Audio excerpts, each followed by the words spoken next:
Angedacht zwischen Rhein und Reden. Impulse aus dem Kirchenbezirk Germersheim. Haben Sie schon einen Adventskalender? Ich habe dieses Jahr einen ganz besonderen, einen menschlichen Adventskalender. Dafür muss man nichts kaufen oder basteln. Man braucht nur Mut, Offenheit und echtes Interesse an anderen Menschen.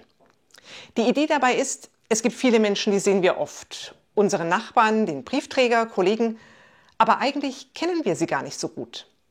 Mit manchen Menschen leben wir eng zusammen, die kennen wir ziemlich gut. Trotzdem gibt es noch so viel Überraschendes, das wir in ihnen entdecken können. Wie funktioniert dieser menschliche Adventskalender?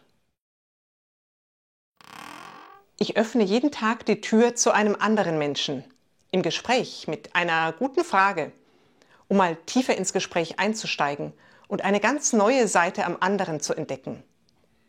Dafür muss ich mir ein paar gute Fragen ausdenken. Zum Beispiel, was hat dich diese Woche besonders beschäftigt? Wovon träumst du? Was war das Verrückteste, was du bisher gemacht hast? Ihnen fallen doch sicher ganz tolle Fragen ein. Schreiben Sie die doch in den Kommentar. Ich bin total gespannt auf meinen Adventskalender. Was wohl hinter den verschiedenen Türchen steckt? Sicher viele Überraschungen und spannende Entdeckungen. Und viele Begegnungen mit Gott in den tiefen Gesprächen mit anderen. Nachhaltig ist dieser Adventskalender auch noch. Die guten Gespräche werde ich wohl noch lange spüren können.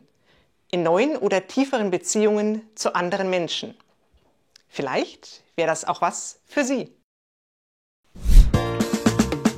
Angedacht zwischen Rhein und Reden. Impulse aus dem Kirchenbezirk Germersheim.